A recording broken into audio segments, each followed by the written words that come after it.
Now, what we want you guys to do is what, George? Go to our Twitter accounts. Yeah. Our Twitter accounts and what else? Our blogs. Stop. Before I say anything, I'm going to take over because I can whore out us better than anybody. First of all, if you guys have not checked out George's new channel, oh, my phone's blowing up, not good. If you guys have not seen George's new channel, don't go look for it on YouTube. You're going to have to look for it on Facebook because I'm whoring our Facebook group out. Right. And I'm whoring uncutsports.com out. I'm not telling you. I'm posting my videos on uncutsports.com and a blog. Mm-hmm. They'll be on my blog and they'll be on Facebook. So don't try to find my shit on YouTube. Right. He's going to do that. They're going to be short, quick, and fucking out of control and full of fucked up shit because that's how George delivers. And they're already stuff. out there. There's my intro video, and then there's the most unathletic athlete. And for all you runners out there, I'm sorry. You're not athletes, dog. Right. So you're just not. And my thing is with sprinters. To run a short distance, no. Fuck. Just go watch the video. You'll understand. And like I told Kevin before this, there's not one Olympic sprinter who can go play corner or wide receiver tomorrow. I completely agree. There are multitude of athletes in the NFL who could go compete. They won't beat, but I think they could come in top 5 or 6. Yeah. In a short distance sprint. Oh, yeah. Because you got to learn the shit in the combine. Oh, yeah. So that's my opinion. I don't give a shit what you think. Go to my video. I'm open to more topics. Give me ideas. I'm not touching government. God dang, your voice changed. Yeah, because I'm not touching politics. I'm not touching religion. Not going to happen. So don't even ask for those. Not Trayvon Martin or anything? No. Yeah, that's some crazy controversial shit. Yeah, anyway, talk about it. We're talking about MMA. A lot of letters here. Yeah. And TRT. And TRT stands for? Testosterone Replacement Therapy. And the key word in that is replacement, not enhancement, replacement. Now, there's also another acronym used when you're reading this. TUE. And that is Therapeutic-Use Exemptions, where these guys are like, I need to take this. I have a legitimate reason to be taking TRT. Or it's not anything. Yeah, it's not just that. It's maybe you have ADA, like ADHD or something like that, because you guys have been busted with that. And doing my reading today, and Kevin looked at some shit too, one dude got busted for PCP. Yeah, now which totally inhibits your pain receptors. But this shit also makes you hallucinate. Yo, dog, I gotta take the fucking. I gotta smoke this fucking angel dust and green, man. Be like Smokey, man. When he was like, remember that in the chicken coop? Yeah, yeah, son. Yeah, there's really I can't, George. I really can't think of a reason to ever smoke a legitimate PCP because I know all the greenheads that I grew up with. I see them now, they're and in I'm a vegetative state. What's up, man? And they're like this. I know you, dog. And I'm like, it's Kevin, man. We grew up together. You remember we lived right down the street from each other? The motherfuckers like, don't know you, son. Mm-hmm. One time, that's it. Yeah. Ears ringing. Where am I at? Yeah, not fun. Anyway. So we don't see why there's a legitimate reason to have to take PCP or a therapeutic reason to take PCP. But let's move on. Now, what, in my opinion, is rampant and what keeps popping up, and there's just an underlying about MMA. And it's the only sport right now because it's not really reared its ugly head, in my opinion, in any other sport. Right. It's athletes coming up with these TUEs to get TRT. Right. And Dan Henderson at 40, no shit. Randy Couture at 40, no shit. But even then, when you do testosterone replacement therapy, it's supposed to bring your levels back to what you should be at that age. Right. Okay, so if you're 40, it's not supposed to bring your test levels back to 25. That's not what it's supposed to do. Right. That's not why it's there. You're supposed to be monitored, and it's only supposed to hit a certain ratio. That 6-to-1 and 4-to-1 that some states have, that's what it's supposed to stay at. Right. It's not supposed to go to 14, 16, 20, 22. It's not supposed to go to that. Well, there's a lot of questions when it comes to the use of all this stuff. First of all, it's the whole thing with just testing these athletes. Okay, so it's banned, and then but you can use it if it's used the right way. If you get exempt, if you can get a doctor, right? So, and we're finding out that the UFC, like a lot of every major sports team, has its own doctor, right? Who then has to report up the chain of command in-house, not outside. They don't report to the NFL. They have to keep. So if I'm a UFC doctor and the UFC brass comes to me and goes, "How's he looking?" Well, this is a problem. This is what he do. Okay, go get him some TRT. So then the doctor's been told to tell the athlete to go get some TRT. They advise him to another doctor who I'm sure is in someone's pocket, I would assume. The problem is that when you're having this, there's no type of consistency. No. There's a lot of gray areas. Yes. I mean, let's don't even talk about. Let's just start by talking about testing in general. Okay, and Dana White has come out to say we're basically one of the most our athletes are some of the most regulated athletes because of basically government oversight. And the key word is this: U.S. government. Government oversight. When I say government oversight, we're talking the U.S. government. So immediately that becomes void when you're not in the U.S. And the other thing we'll break down in a couple minutes is that whole U.S. government thing. It's still broken down. It's not even It's not even consistent in the states. Right. It's on a state by state basis. Yeah. And we'll get to that. So you got to say local government. Right. So what Kevin's alluding to is when the UFC picks up and they go to Japan, or they go to Japan, they go to Australia, they go to Rio for the third time in 10 months. Right. Who does the testing? Right. The UFC does. It's up to it's up to the UFC to step in and bring in people and get these guys tested and get the lab results, and then they get to decide. And the only reason that they test, like when they had their events in Tokyo and Sydney, Australia, and in Toronto, which was held the largest event in North America, the only reason they tested is if it was in the contract. If it's written into the contract. If it's written in the contract. So they don't have to test these athletes only if it's written in the contract. Then the local commissioner for whether it be Toronto or Sydney, they kind of sit back like, yeah, and they see the results and hand them back to the UFC. Right, they don't care. They don't care because ultimately it's the UFC's responsibility. They have to finance the testing and do everything and kind of. And I'm sure a lot of you think we're talking out of our neck or we're making this up or we're full of shit. No, we're not. We went to a credible website who had one hell of an in-depth article, and there's multiple articles on this site, which is, did we have it? What? What's it? MMAfighting.com? Yeah, I think MMAfighting.com. So if you go to MMAfighting.com, you'll be able to see the same article, but we're going to give you the breakdown. Let's put it this way. The UFC had 20 events last year, and 6 of them were held out of the States. Right. So that means only 14 were in the States, which means 6 events were left up to the UFC. So you had the Tokyo, Australia, Rio, Toronto, which hosted the largest event in UFC North American history. And that shit is a rock throw from Buffalo. Yeah. I mean, who is the poster child for the UFC who fights a lot at home? I don't know who you're talking about. You sure? I don't know what you're saying, George. Hurt his knee. He's gonna get an ACL done. Oh, just tell me who you're talking about. I don't know. I'm just thinking. Look, we've said on this show many times, GSP has a phenomenal. Just say it already. GSP has a phenomenal physique. Oh, that guy? Almost too good.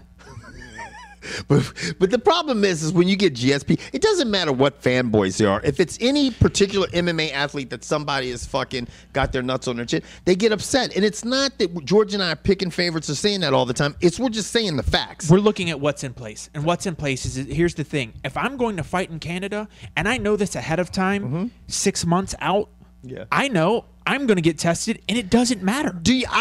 For people who have followed us for a long time, George and I got a lot of criticism when we talked about Cyborg. So we weren't trying to pick on Chris Cyborg. Chris Cyborg is an incredible MMA fighter under any circumstances. And I have a feeling even without the drugs, she's going to be a pretty formidable opponent. Right. But we were like being around it, seeing it.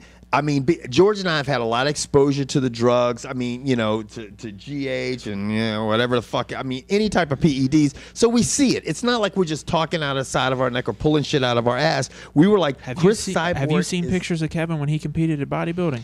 I mean, so I obviously have been down that road. I know what the athletes look like when they're hit. You see the signs of it. I mean, I've been around it since I was 17 years old. So it's like when we saw Cyborg, I was going, she's in the sauce. Maybe not a lot, but she's playing with it a little bit.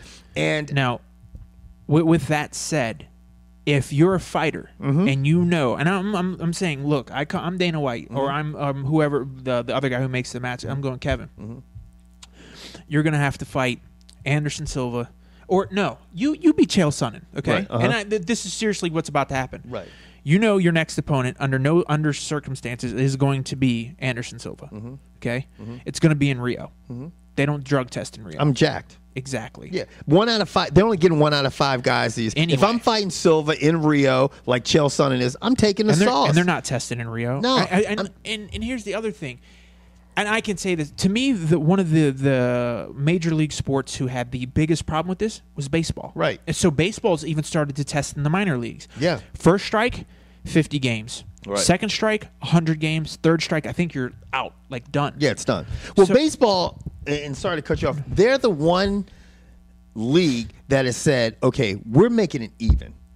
I don't care how old you are, how young you are, how long you've been playing, what your ailments are, you're not taking anything. And the IOC is like that too. They're trying. Like, the Olympics don't fuck around. They don't fuck around. And to me, if you want to really put everybody on an even playing field, you got to do it that way. Right. I mean, I'm not saying I don't have a problem with it. You say sometimes. I mean, but the problem is if you want to do it the right way, that's how you have to do it.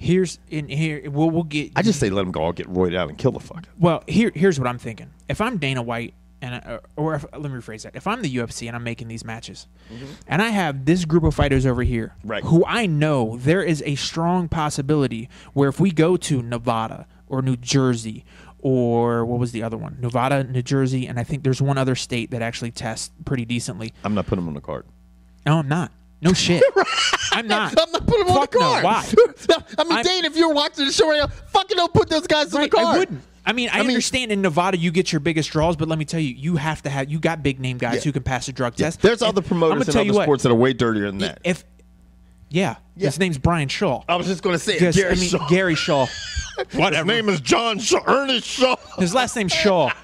Because so if you have these questionable fighters, why not keep them away from areas where they could get busted? Yeah. And then save them for Rio and Tokyo and Australia and anywhere but New Jersey and Nevada. Right. I mean, if you have Overeem would have never fought in the States. I'm sorry. I mean, I thought it was risky from day one. Mm-hmm. I thought so too. I mean, you saw what he's doing. You saw these other guys, these Strike Force events. Where were a lot of these Strike Force events held? Anywhere but Nevada. Right. So I mean, some parts of California, and I'm not sure about. And California, what Kevin and I alluded to earlier is that even inside these lovely 50 United States or 52 states, how many states we got? 50, man. 50. Just check. Puerto Rico joins that shit. Well, I thought Cuba, we had that too. Anyway, our 50 states. I'm kidding. Jesus Christ, it's a joke. Calm down. Non-geographical, nigga. No, not. So go ahead. Anyway, what we're getting at is state by state, there's their own rules. Yeah. So do we want to touch on a few of those? Well, I mean, George will probably lay down a specific, but I know some states don't test. There's no type of regulations. There's no type of protocol. Some only for title bouts. How about the Pacific Northwest? They don't give a shit. Washington, only mandatory and title bouts. Right.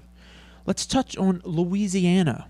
They don't even test, do they? Have no formally written testing policy at all. Right. Tennessee, case by case. Right. Ohio and Illinois, for you people who actually want to pronounce the S, it's Illinois. It's Illinois. They're actually drafting up some shit right now as we speak. Texas, 24 hours. Yeah. Nevada. Now, this is when shit gets fun. This is when they start saying, okay, we allow you guys to put in applications. Right. So here's jacked. Here's the process you have to go through in Nevada, and one is similar in New Jersey. Right. Nevada, a fighter must submit an application for TUE at least 20 days before the fight. Okay. In Nevada, a fighter must submit an application for 20 days before the fight, blah, blah, blah. Along with it, he must provide results of no fewer than 5 tests measuring things like total serum testosterone level on separate occasions, luteinizing hormone, whatever the hell that follicle stimulating hormone, a measurement of hemoglobin, hemocratic levels. The commission also reserves the right to require additional tests measuring serum Put it this way, this shit ain't easy. That's just a tongue twist. Yeah, it ain't Michigan because Tyson Griffin got busted. See you bye, right? And the UFC said, yeah, he got busted, but he got suspended for 100 days, but only in the state of Michigan. Yeah. We're not fighting in Michigan anytime soon. So now, not only can you get away with shit in states, but now you can only get suspended from fighting. I just don't know. Like for me, and I'm going to take the dirty side of this shit. Okay, like if I was the UFC, I'm thinking, okay, if there's somebody that I know you and I know Dana White is a very knowledgeable guy, and he's been around it all. I know if you and I can sit back and look at these athletes, and if you're putting these athletes in front of me, I'm going like this. I think he's probably hitting a little bit of shit. I'm looking at him saying that, so I'm going. I'm thinking, don't want this guy to fight in this fucking state because, Yeah. Don't put it in his contract because ultimately it's going to cost our pockets a lot of money when we have to pull this athlete out of the fight last second and find a replacement that nobody wants to see fight the champ. Exactly. And that's just what happened. Dana White hates when his main cards get fucked in the ass. And Alistair Overeem just bent over the entire UFC organization, took out that throbbing horse cock it is, and fucked him with a King Kong dick. He just killed a main event and killed a lot of money. Yeah. Now, what about testosterone? Real quick, we're going to end this. Okay. Testosterone replacement in other sports. Do you think it happens? Do you think there's players asking for therapeutic use exemptions in other sports? Well, there's been instances like the NFL. There has? Yes. And in the NFL, I think documented since what, 1970? 1990. 1990? 20 years off. 6 cases. So the NFL is basically like somebody's got to be really fucked up if you think of all the athletes over the last 21 years. Baseball, forget about it. Hockey has kind of said, but they haven't come out because to me you got to look at someone like Jaromir Jagr. Yeah. Just saying. Hockey's still very different, man. In my opinion. I mean, look, they let the motherfuckers beat the shit out of each other. Still, they play back-to-back nights. Yeah, they'll play 3 or 4 games in a week. Yeah. So I can think if I was. Sign me up so I can continue to play. Yeah. I don't care if it's short shifts or not. This shit's tough on your body, and they got to travel. Now, they've suspended athletes for being... Well, that guy got suspended for a year for being jacked on juice. But the thing is, they're allowing... Should have filled out your paperwork, Chauncey. Right. Well, anyway, we're off the subject. We're rolling out. And we didn't tell us what you think about TUE and TRT and all the other letters. And you should You should read about Dan Henderson's teammate and what Alan Belcher thinks of it. Yeah. And they even have a nice little article about Rampage. Yeah. Yeah, about how he was using it. See you, bye. Yeah. So, anyway, let us know. Check out the articles. That one article about Alan Belcher. Who's the guy who fought in Henderson thing? Vinny, I can't pronounce his name. Vinny Magliani. Anyway, he was a M1 light heavyweight champ, actually. Vinny Magalhaes. Yeah, and he talks about, obviously he's been in Dan Henderson's camp for 3 or 4 years, and he talked about how he doesn't kind of agree with it. Doesn't mean that he understands why Henderson takes it, but he doesn't kind of agree with it. And here's a quick quote from him. If you feel like you can't perform, maybe it's time for you to just quit better than to cheat. And on that note, we're out.